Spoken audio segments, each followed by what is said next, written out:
ملک سلامت پوچھ رہے ہیں کہ بہت بڑی تعداد عید میلاد النبی بڑے زور شور سے مناتی ہے، مگر سجاوٹ وغیرہ دیکھنے کے لیے مردوں کے ساتھ ساتھ خواتین بھی جاتی ہیں، جلوس میلاد میں بھی شامل ہو جاتی ہیں، تو ایسوں کے بارے میں کچھ فرمائیں۔ تو یہ بالکل ہماری طرف سے تمام عیسائی بہنوں کو منع ہے، عیسائی بھائیوں کو بھی تاکید دے کے ہرگز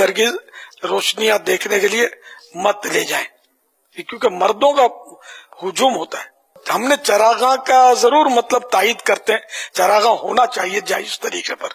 لیکن اب وہ چراغاں میں وہ حد سے بھی بعض جگہ لوگ تجاوز کر رہے ہیں، گلیوں میں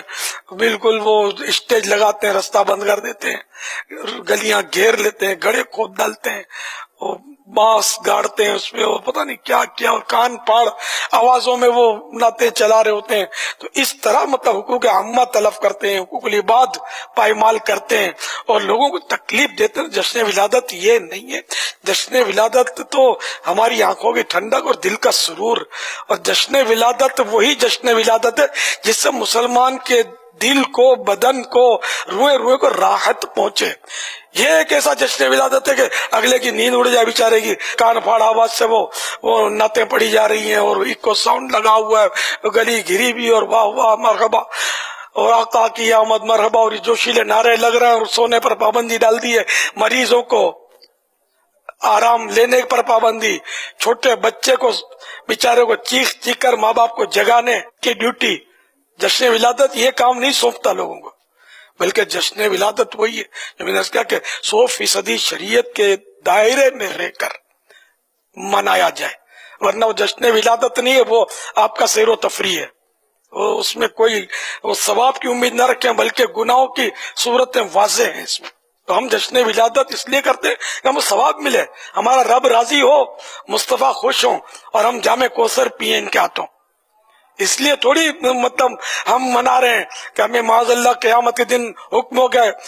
جہنم میں چلے جاؤ، تم نے مسلمانوں کو تنگ کیا ہے، لوگوں کے دل دکھائے، تم نے نیندیں برباد کی ہیں، لوگوں کی راستے گھیر کر مریضوں کی ایمبولینس بھی نہیں جانے دی، اس لیے تم کو تھوڑی کہا گیا تھا۔ بہرحال یہ کہ دانش مندارہ اشارہ کافی ہے، عقل مند کے لیے میں نے بہت کچھ کہہ دیا، باقی وہ دادا گیر اور ہاڑا اڑی والے اور چھٹے ہوئے بدماش باز ہوتے ہیں نا، وہ ایسی حرکتیں کر رہے ہوتے ہیں علاقوں میں کہ لوگ ان کی پناہ مانگ جاتے ہیں۔ اب وہ کر رہے ہیں جشن ولادت، چڑھائی بھی ہے، دیگیں گلی کر دی ہے بند، راستہ بند۔ نیاز بھی کرنی ہے، لیکن نماز بھی تو پڑھنی ہے نا،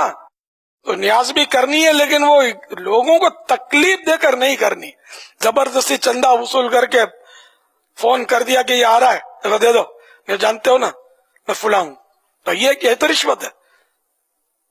حرام ہے اس طرح چندہ کرنا۔ چندہ تو وہ جو خوشی کے ساتھ کوئی دے بندہ ہے نا، اور ہم اس سے لیں۔ تو اس لیے مطلب بہت سوچ سمجھ کر کام کرنا ہے، اللہ کی رضا کے لیے کرنا ہے، نہ سڑک کو تکلیف دینی ہے، نہ دیوار کو ڈیمیج کرنا ہے کسی کی، نہ گلی کو روکنا ہے گھیرنا ہے، نہ اتنی آواز بلند کرنی ہے جس سے تکلیف ہو کسی کو۔ جو لوگوں کو تکلیفیں دے کر جشن ولادت مناتا ہے ہمارا اس سے کوئی تعلق نہیں ہے۔